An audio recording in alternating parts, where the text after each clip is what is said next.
நண்பர்களே, நீங்கள் பார்த்துக் கொண்டிருப்பது உங்கள் கௌசிக் ரிவ்யூ. சரி வாங்க வீடியோக்குள்ள போய் என்ன நடக்க போகுது அப்படின்ற இன்ட்ரெஸ்டிங்கான விஷயத்தை தான் நீங்க அந்த வீடியோல பார்த்து தெரிஞ்சு போறீங்க. சரி வாங்க வீடியோக்குள்ள போய் என்ன நடக்க போகுது அப்படின்னு சொல்லிட்டு பாத்தீங்கன்னா, அடடடடா இதுதான் நடந்ததா, இதுதான் உண்மையா அப்படின்னு சொல்லிட்டு கேட்கிற மாதிரி ஒரு விஷயம் நடந்துருச்சுங்க. அப்படி என்ன நடந்துச்சு, ஏது நடந்துச்சு அப்படின்னு சொல்லிட்டு பாத்தீங்கன்னா, அது வேற எதுவும் இல்லைங்க. நம்ம நாகு இருக்காங்க, அவங்க வந்து ஒரு பக்கம் சரி ஓகே கீழே போலாம் அப்படின்னு சொல்லிட்டு கீழே போயிட்டு இருக்காங்க. அந்த சமயத்துல நாகு போயிட்டு வெண்பா ரொம்ப ஆசையா பிரியாணி கேட்டாங்க அப்படின்னு சொல்லிட்டு பிரியாணி செய்யலான்னு போறாங்க. அந்த சமயத்துல திடீர்னு நம்ம ராஜேஸ்வரி வந்து நாகு கிட்ட பல்லு பிடிச்சி பாக்குறாங்க. பல்லு பிடிச்சி பாக்கிறதுனா சும்மா என்ன பாத்தீங்கன்னா அப்படியே சும்மா வேற மாதிரி ஒரு பக்கம் பிடிக்கிறாங்க. என்ன நாங்க நல்லா போயிட்டியா அப்படின்னு சொல்லிட்டு கேட்க உடனே பாக்கணுமே, நான் ராஜேஸ்வரி வாயெல்லாம் நீளுது. ஆமா நீளும், உனக்கு வந்து நீ பாரு அவங்க புடிச்சுக்கிட்டு போய் பொழைக்க முடியாம இங்க வந்து உட்காந்துக்கிறவனுக்கெல்லாம் வெக்கமா இல்ல, அசிங்கமா இல்ல, துக்கமா இல்ல, துயரமா இல்ல, நாக்கு அப்படிங்கிற மாதிரி 4 வாரத்தை கேட்டாலும் நச்சுன்னு கட்டுறாங்க. உடனே பாக்கணுமே நாங்களுக்கு சுரு ஏறிது, கீழே இருந்து மேல வரையும் மண்டை வரையும். உடனே பாக்கணுமே போய் பேக்கை எடுத்துக்கிட்டு வருவாங்க. இனிமேல் அந்த வீட்டுல இருக்க மாட்டேன், அந்த வீடு எனக்கு வேணாம், நான் போறேன் அப்படின்னு சொல்லிட்டு கதறி கதறி தேம்பி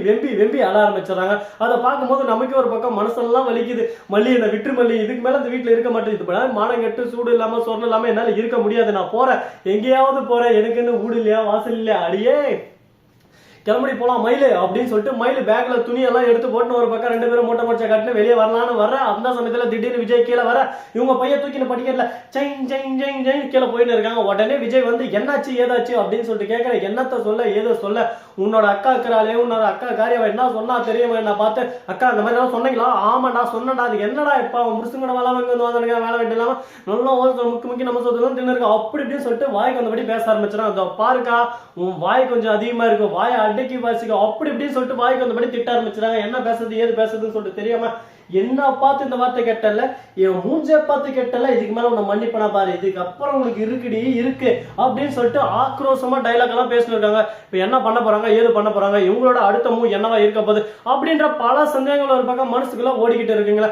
இந்த சந்தேகங்களுக்கெல்லாம் விடை கிடைக்குமா கிடைக்காதா, என்ன நடக்க போகுது ஏது நடக்க போகுது அப்படின்னு சொல்லிட்டு பொறுத்து இருந்து பார்க்கலாம் தெரிவிக்க போகுது. அது மட்டும் இல்லாம அதே சமயத்துல மறுபக்கம் நம்ம மல்லி இருக்காங்கல்ல, அவங்க என்ன பண்ணாங்க அப்படின்னு சொல்லிட்டு பாத்தீங்கன்னா, விஜய் கிட்ட தெளிவா எடுத்து சொல்லுங்க, பாருங்க விஜய் அக்கா இருக்கிற வரையும் என் அண்ணி இங்க இருக்க மாட்டாங்க, என் அண்ணி அவங்க வீட்டுக்கே போட்டு தேவையில்லாம இவங்க கிட்ட அசிங்கப்பட்டு கேவலப்பட்டு துக்கப்பட்டு துயரப்பட்டு இங்க இருக்கணுமா. அது மட்டும் இல்லாம மல்லி ஒரு வார்த்தை கேட்டுறாங்க, உனக்கெல்லாம் குழந்தை குட்டின்னு எதனா அந்த தண்ணி தெளிச்சு விட்டுக்கிறாங்க, அதனாலதான் நீ மேய்ச்சின்னு இருக்க, உனக்கு எப்படி குழந்தை குட்டியெல்லாம் அருமை தெரியும், அதனாலதான் உனக்கு குடும்பம்னா என்ன, குடும்பத்துல எப்படி வாழ்றது அப்படின்னு சொல்லிட்டு தெரியாம முட்டாள் மாதிரி பேசிட்டு இருக்க. இதெல்லாம் தெரிஞ்சிருந்தா இந்த மாதிரி பேசிருப்பியா, உனக்கும் ஒரு குழந்தை குட்டி இருந்தா இந்த மாதிரி வார்த்தையை விட்டு இருப்பியா அப்படின்னு சொல்லிட்டு நாக்காப்படுகிற மாதிரி 4 கேள்வி கேட்டது நச்சுன்னு கேட்டாலும் அப்படியே சும்மா ராஜேஸ்வரிக்கு மூஞ்சில ஓடல ஒரு பக்கம், என்ன விட்டுருங்க எங்க போயிடுறேன், என்ன இந்த அளவுக்கு ஒரு பக்கம் அசிங்கப்படுத்துறீங்க, அவமானப்படுத்துறீங்க, கேவலப்படுத்துறீங்க, இனிமே இந்த வீட்டை எதுக்கு இருக்கணும், போ உன்னை யார் வேணானது போய்கிட்டே அப்படின்னு சொல்லிட்டு ஒரு பக்கம் கேட்க ஆரம்பிக்கிறாங்க. இப்ப என்ன பண்றது ஏது பண்றதுன்னு சொல்லிட்டு தெரியாம, என்னடா இது எந்த பக்கம் போனாலும் நமக்கு ஒரு பக்கம் குத்துது குடையுது, நம்ம எங்க தான் போறது அப்படின்னு சொல்லிட்டு தெரியாம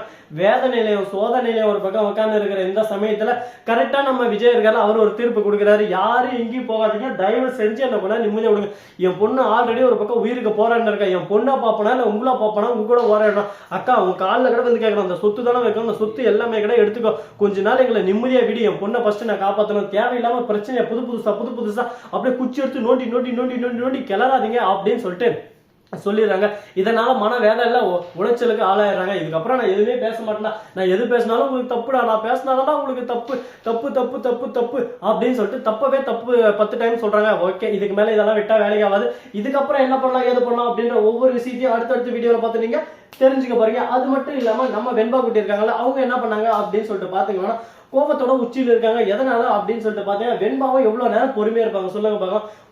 பொறுமைன்னு இவங்க பொறுத்துன்னு போக எல்லாரும் ஒரு பக்கம் ஏறி மிரிக்க ஆரம்பிச்சிட்டாங்க. அதனால எவர் வந்தாலும் அதை பத்தி நான் கவலைப்பட மாட்டேன்டா, எல்லாருக்கும் ஒரு நேரம் ஒரு காலம் இருக்கு, அந்த நேரத்துல எல்லாரையும் அடிக்க வேண்டிய தருணம் வரும், அப்ப ஏறி மிரிச்சிட்டு போகண்டா அப்படின்னு சொல்லிட்டு மீசியை முறுக்கிட்டு ஒரு பக்கம் டைலாக் எல்லாம் விடுறாங்க. அதை பார்க்கும்போது வாவ் இந்த மாதிரி எல்லாம் பண்ணலாமா, இந்த மாதிரி எல்லாம் வாய்ப்பு இருக்கா அப்படின்னு சொல்லிட்டு ஷாக்கிங்கா தான் இருக்கு. பாப்போம் என்னென்ன பண்ண போறாங்க எது பண்ண போறாங்கன்னு சொல்லிட்டு. இது மட்டும் இல்லாம அதே சமயத்துல மறுபக்கம் என்ன நடக்குது அப்படின்னு சொல்லிட்டு பாத்தீங்கன்னா, நம்ம தலைவர் கதிரேசன் இருக்காரு, அவரு என்ன பண்றாரு அப்படின்னு சொல்லிட்டு பார்த்தீங்கன்னா, அவரு ஒரு பக்கம் வந்து என் பேத்தி என்கிட்ட கொடுத்துட்டு என் பேத்தி நான் அழைச்சிட்டு போயிடுறேன், என் பேத்திக்கு சந்தோஷமான வாழ்க்கை இருக்காங்க, என் சந்தோஷமா இருக்காங்க, எல்லாமே அவனுக்கு கஷ்டத்து மேல கஷ்டம் கஷ்டம் கஷ்டம் கஷ்டம்னு புலம்ப ஆரம்பிக்கிறாரு நம்ம கதிரேசன். யோ கதிரேசன், உனக்கு என்னையா பிரச்சனை? ஒரு பக்கம் தேவையில்லாம ஒரு பக்கம் நீயே வதந்தியை கிளப்பி நீயே பிரச்சனை உருவாக்கின்னு இருக்க. நான் தான் தெளிவா சொல்லிட்டேன்ல, வெண்பாவுக்கு இந்த மாதிரி பிரச்சனை இருக்கா, அவளை காப்பாத்தணும்னு சொல்லிட்டு நான் காப்பாத்தி இருக்கேன் மாப்பிள்ள, நான் போய் காப்பாத்தி இருக்கேன். உங்க மேல எனக்கு நம்பிக்கை இல்லை. உன் பொண்டாட்டி பக்கத்துல குழந்தை ஆறாரோ அறிறாரோ அந்த மாதிரி குழந்தை ஒரு பக்கம் உண்டாயிருச்சு, அதனால நீ சந்தோஷமா இருக்க, உனக்குன்னு இன்னொரு குழந்தை வந்துச்சுன்னு சொல்லிட்டு அந்த மாதிரி என் பேத்தி நான், என் பொண்ணு எனக்கு இல்லை, அதனால என் பொண்ணுக்கு பிறந்த ஒரே ஒரு பொண்ணு தான், அவளை நான் பத்திரமா பாத்துக்க வேணாவா, அவளை நான் கரெக்ட் சேர்த்த வேணாவா அப்படின்னு சொல்லிட்டு கதிரேசன் பேசுறாங்க. கதிரேசன், நீ பேசுறது எதுவுமே தப்புன்னு சொல்லிட்டு இங்க யாருமே சொல்லல. ஏன் நீ பேசுறது எல்லாமே ரைட்டு தான், ஆனா அதுக்குன்னு நேரம் இருக்கு, காலம் இருக்கு, எப்ப பேசணுமோ அப்ப பேசணும். இந்த இடத்துல உன் பேத்திக்கு என்ன குறை வச்சிருக்கு, யார் குறை வச்சிருக்கா? வெண்ணும் மல்லி பிரெக்னெண்டா இருக்க அந்த விஷயத்த கூட என்கிட்ட சொல்ல. வெண்பா இந்த மாதிரி கஷ்டத்துல இருக்கிற போது இந்த மாதிரி ஒரு விஷயத்த வெளியே சொல்லக்கூடாதுன்னு சொல்லிட்டு மனசுக்குள்ளேயே அந்த ஆசைகள் எல்லாமே போட்டி புதைச்சு வச்சுன்னு ஒரு பொண்ணு கர்மா கட்டுறது செம்ம சந்தோஷமா இருக்கணும். அந்த சந்தோஷத்தெல்லாம் அடக்கி வச்சுக்கிட்டு எவ்வளவு முடியுமோ அவ்வளவு சோகத்துல இருக்கா. ஆனா அவளை பார்த்து நீங்க பேசுற ஒவ்வொரு வார்த்தையும் எனக்கு எப்படி குத்துது தெரியுமா? குத்துது குத்துது குத்துது, குடையுது குடையுது குடையுதுன்னு சொல்லிட்டு டைலாக் எல்லாம் அடிச்சுன்னு இருக்காங்க. இதெல்லாம் எங்க போய் முடிய போகுது, எதெல்லாம் போய் முடிய போகுதுன்னு சொல்லிட்டு தெரியலங்க. ஆனா எங்க போய் முடியறது எல்லாருக்கும் தெரியும். பாப்போம் இன்னும் என்னென்னலாம் விஷயங்கள் நடக்க போகுது, என்னெல்லாம் பண்ண போறாங்கன்னு சொல்லிட்டு பொறுத்து வந்து பார்த்து தெரிஞ்சுக்கலாம். அது மட்டும் இல்லாம இதே சமயத்துல மறுபக்கம் என்ன நடக்க போகுது அப்படின்னு சொல்லிட்டு பாத்தீங்கன்னா, அதுக்கு முன்னாடி உங்களுக்கு இன்னொரு இன்ட்ரெஸ்டிங்கான விஷயம் சொல்ல போறேங்க. அது என்னடா அப்படின்னு சொல்லிட்டு பாத்தீங்கன்னா, அது வேற எதுவும் இல்லைங்க. இந்த வீடியோ பிடிச்சிருந்தா லைக் பண்ணுங்க, கமெண்ட் பண்ணுங்க, ஷேர் பண்ணுங்க, டிண்டிங் பெல்ல தட்டி விட்டு போங்க. அப்பதான் நான் போற அடுத்த வீடியோ உங்களுக்கு உடனுக்குடன் நோட்டிபிகேஷன்லாம் வந்து கொண்டே இருக்கும். மிக்க நன்றி. தேங்க்ஸ் ஃபார் வாட்சிங். Tata, see you. நன்றி, வணக்கம், வந்தனம், பிறகு தருங்க.